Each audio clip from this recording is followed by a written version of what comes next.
strive for real agreements. And in the meantime, we started to talk even less and less. It is as if virtually all, guided solely by their own interests, entrenched in their positions, have given up on seeking compromise solutions. Ladies and gentlemen, while for 3 days in a row we pledge from this place to respect of principles and rules of the UN Charter, precisely violation of the respective is rooted in most of the problems in international relations, and implementation of dual standards is an open invitation for all those who strive to achieve their interests through war and violence by violating norms of international law, but also basic human moralities. All the speakers so far, and I believe all who will speak after me, spoke about the necessity of changes in the world, underlying their country as the example of morality and commitment to the law and world justice.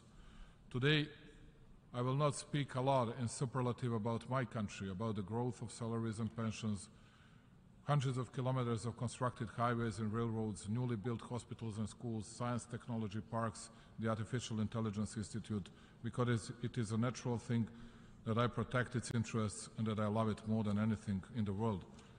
But I will speak about principles which had been violated and which brought us to the situation in which we are today, and not by the small ones, who are often the target of the attack, but by the most powerful countries in the world, especially those who gave themselves the right to lecture, each from its own angle on politics and moral to the whole world. Here, in this hall, only 2 days ago we could hear from the President of the United States the most important principle in relation between the countries, the respect for their territorial integrity and sovereignty. And only as the third most important factor, he mentioned human rights. And it seemed to me that everybody in this hall could support it. I, as the President of Serbia, supported that with unhidden jubilance. The only problem in all that was the fact that few hours after his speech, I had to see in these premises the President of the so-called Kosovo, who is considered by the most powerful part of the West the President of an independent country, originated, by the way, by the secession of the territory of the Republic of Serbia. At the same time, only a few meters away from this hall, the German minister said that Germany firmly observed the UN Charter and UN decisions and documents, and that it would never give up on it. All that would be nice if it were true. Namely, almost all Western powers brutally violated both the UN Charter and the UN Resolution 1244, which had been passed in this renowned organization, as they denied and violated precisely those principles they are defending today. And it happened 24 and exactly 15 years ago. For the first time, unprecedented in the world history, the most powerful 19 countries made a decision without involvement of the UN Security Council. I repeat, without any decision by the UN Security Council, to brutally attack and punish a sovereign country on the European soil, as they had said, to prevent the humanitarian disaster. They didn't laugh out loud when Russian president used the very same words justifying his attack against Ukraine. They forgot that they themselves had used the same narrative, the same words, and the same explanations. Whereby, I would like to inform you that Serbia had not stepped its foot in the territory of some other country, nor jeopardized its existence. But 24 years ago, the most powerful and the strongest 19 had no mercy with small Serbia. Even when they had finished this job, they said that the issue of Kosovo is a democratic issue and that it would be resolved in accordance with the UN Charter and other international law documents. And then, contrary to all, but absolutely all documents of the international public law, it occurred to them in 2008 to support the independence of the so-called Kosovo. The illegal decision on secession of the autonomous province of Kosovo and Metohija from Serbia was made a decade after the war conflict in our country had ended, without a referendum or any other democratic form for declaring their stances for the citizens of Serbia, or at least in Kosovo itself. This decision was made in a moment when Serbia had a government committed to European and Euro-Atlantic integration, and when including in its composition the province of Kosovo and Metohija, a full-fledged member of the UN, but also of Council of Europe, OSCE, and many other international organizations. Nevertheless, it did not prevent legal and political violence coming from those who are today at the forefront in lecturing from this place. Pointless and meaningless explanations like police terror that Serbian authorities had carried out in its southern province a decade earlier, humanitarian crisis, expelling of the local Albanian population, were only a drop that spilled over the glass of lies and nonsense in order to justify the violence against a sovereign country and in order to undermine its integrity. Namely, since the moment of the victory of those 19 against small Serbia, 70% of Serbs from Kosovo have left their thresholds, and there are by 300,000 Albanians more than have ever been in Kosovo. Well, that much about the law, that much about the justice. Nevertheless, worse than anything is that all those who committed aggression against the Republic of Serbia lectured today about territorial integrity of Ukraine, as if we did not support the integrity of Ukraine. And we do support it, and we will keep supporting it, because we do not change our politics, we do not change our principles, regardless of centuries-long traditional friendship with the Russian Federation. To us, every violence is the same. Every violation of the UN Charter is the same, regardless of the strength of the power that exerts it or inevitably similar excuses makes for its illegal and immoral behavior. But when we ask them about the territorial integrity of the Republic of Serbia and about what they had done to my country, the answer is the one that all of you representatives of smaller countries in the world heard on countless of occasions. Do not go back in the past. Look towards the future, because it is the only way for your country to make progress. When it comes to the territorial integrity of Ukraine and Serbia and any other country, all of us are entitled to speak about from this podium at least a bit more than they are.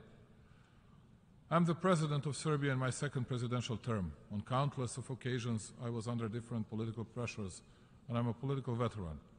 And what I will tell you today is the most important for me. Principles do not change from one circumstance to another. Principles do not apply only on the strong ones. They apply to all. If that's not the case, then there are no longer principles. And that is why I believe that in the modern world, there will either be principles and the same rules will apply to all, or as the world, we will end up in the deepest divisions in our history, in the most difficult conflicts and in problems we will not manage to cope with. Another important thing, peace has become a forbidden word, because all of them have their favorites and their culprits. And the only value that remained to great powers are precisely the principles, but the false ones. As long as they are fine with them, they will call upon them. First time, as it was in the case of Serbia, they disagreed with the principles. Law and rules, law, justice and principles suffered. Today in Kosovo, southern province of the Republic of Serbia, the blunt violence is taking place, exerted against the Serbs by the separatist authorities of Albin Kurti. Only last week, after who knows which failed round of the dialogue in Brussels, Pristina Prime Minister Albin Kurti, after rejecting the European proposal for de-escalation, addressed the public in front of one of the main buildings of the European Union and in front of the millions of viewers of the media that were present, conveyed to not so many reaming Serbs in Kosovo that Serbs will, I quote, suffer and pay for the mistake they made. Is there any possible worse mocking humanity, international order based on the rules and international community than these words? Unfortunately, it is possible. Only one day later, as we sit in this hall, a new contingency of Serbs is being taken to Kurti's prisons, apprehended according to fabricated accusations as a part of his terror campaign. So, much worse are the actions continuously done by that extremist regime in the past 20 months, and which in practice, together with repeated accelerated displacement of the remaining Serbs, are turning into a crawling ethnic cleansing in the heart of Europe. You can conclude by yourself how far that regime cynicism goes from the following sentence. Since the European Union and the US State Secretary Antony Blinken issued a statement in early June condemning unilateral action of the so-called government of Kosovo, ethnically motivated attacks against Serbs in our southern province raised by 50%, while at the same period Pristina authorities made even 22 new escalatory moves. Serbian boys Stefan Stojanović and Miloš Stojanović, who are 11 and 21 years old, were wounded on the Christmas Eve by the members of the so-called Kosovo security forces, in whose equipping take part some of the attendees in this hall, knowing quite well that it is deeply illegal and that the mere existence of the KSF is contrary to the UN Security Council Resolution 1244.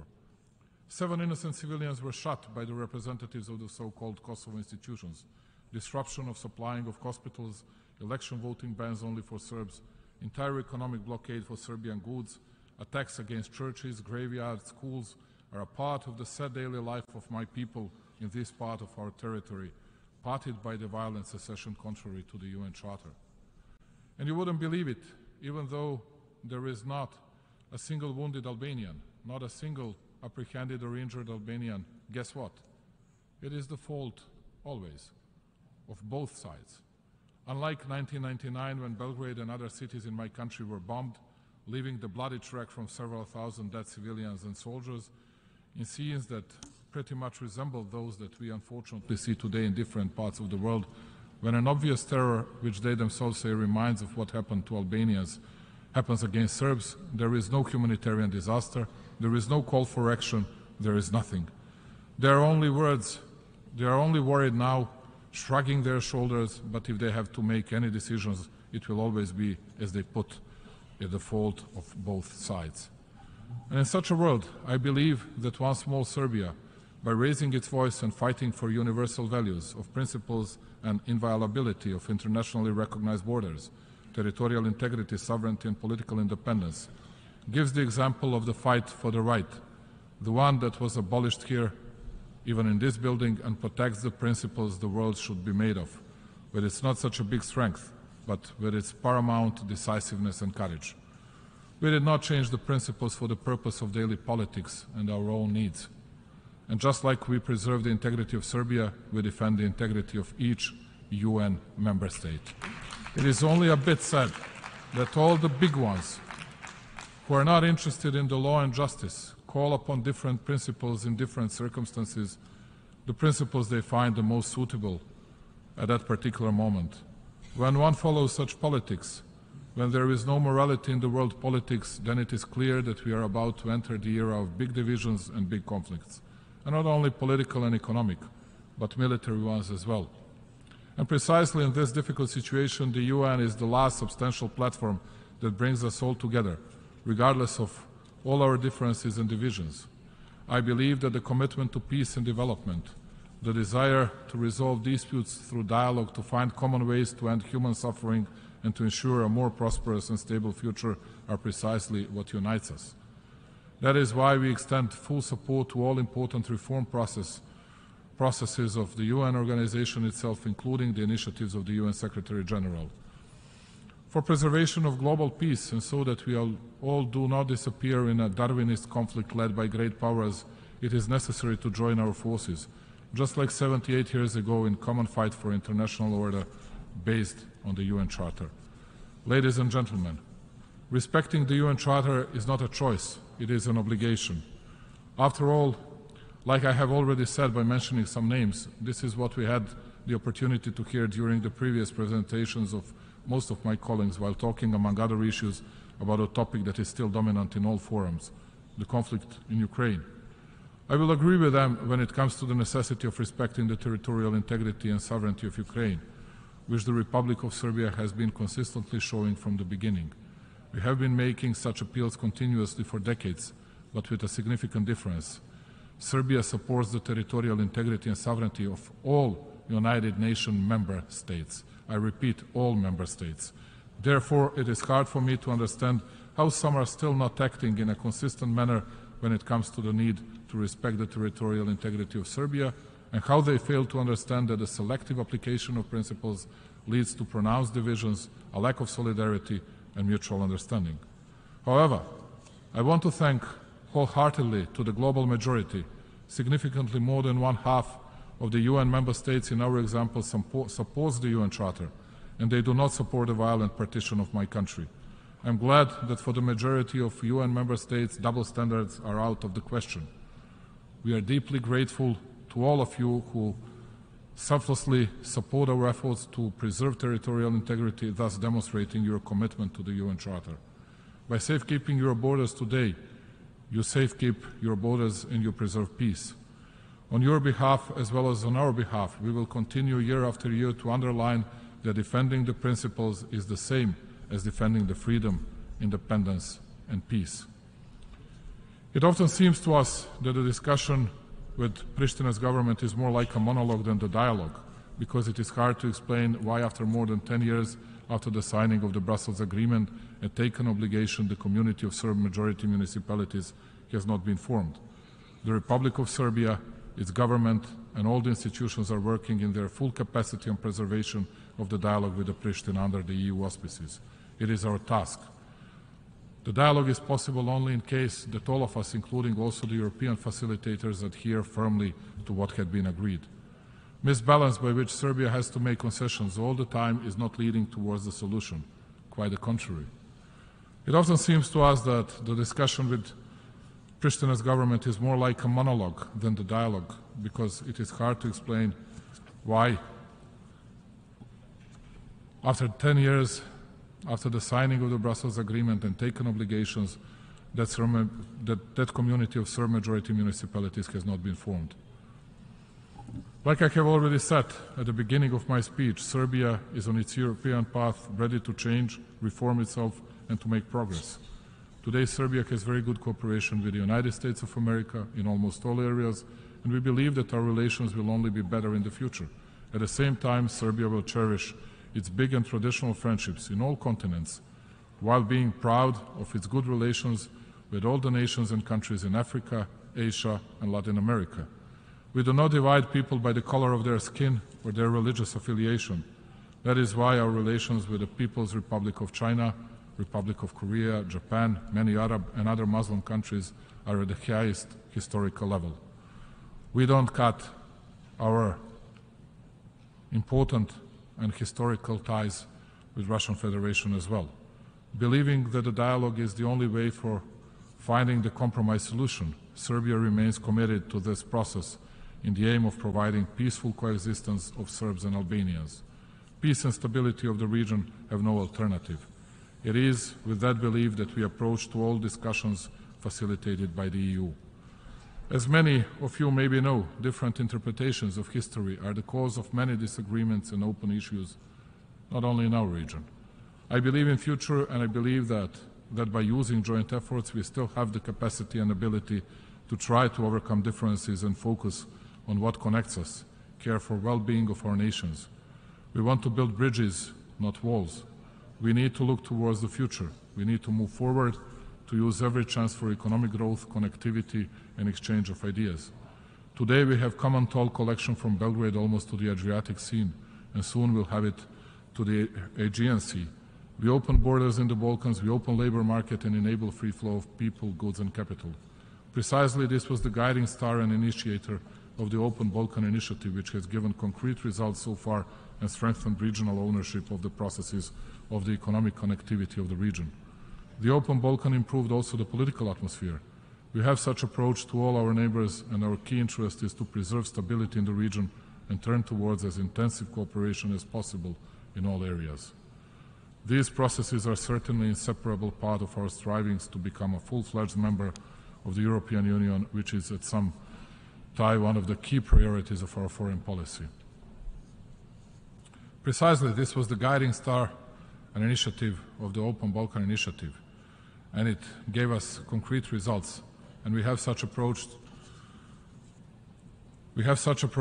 because priority certainly does not exclude our commitment for cooperation, development, and deepening of relations with traditional friends from all parts of the world, from the region in particular, where we remain reliable and responsible partner. We will strive to strengthen existing and build new friendships, both bilaterally and through participation in initiatives and fora of different regions all over the world.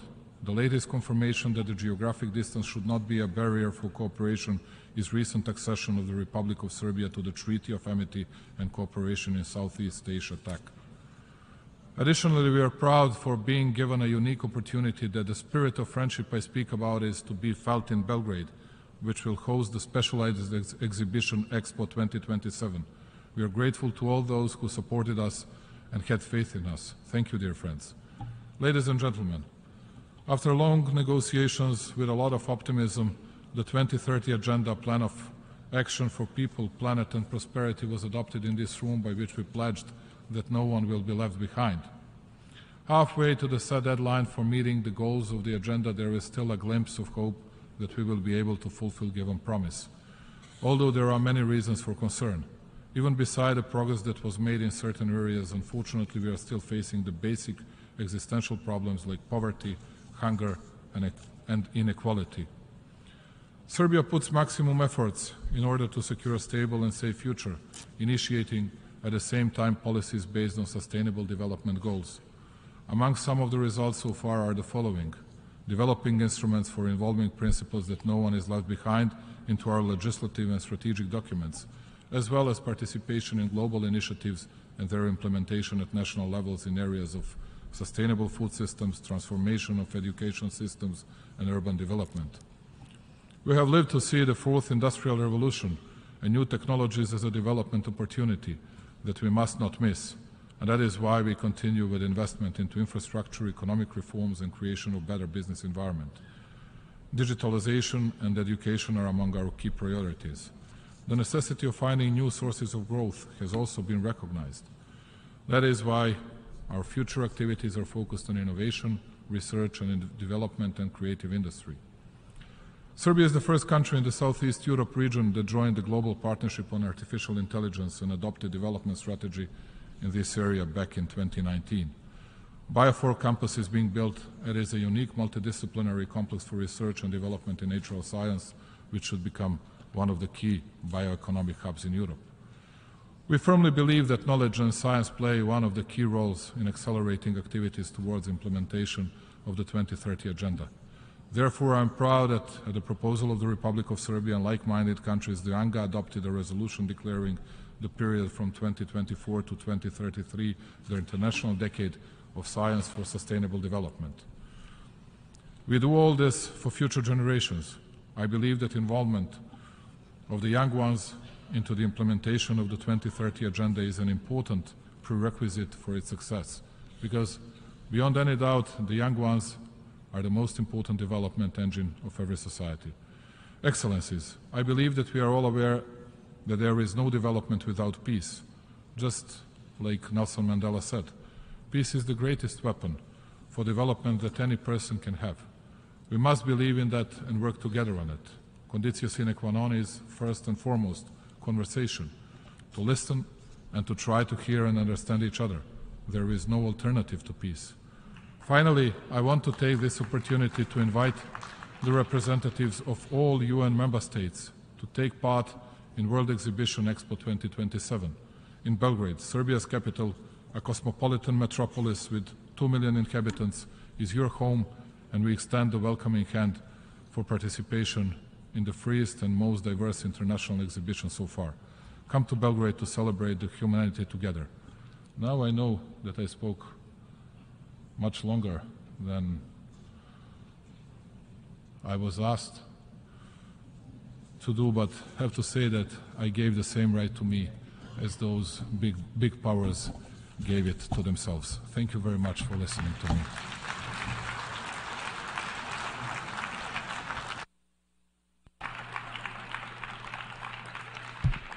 On behalf of the Assembly, I wish to thank the President of the Republic of Serbia for the statement just made, and I request protocol to escort His Excellency. The Assembly will hear an address by His Excellency Charles Angelo Saverin, the President of the Commonwealth of Dominica. I request protocol to escort His Excellency.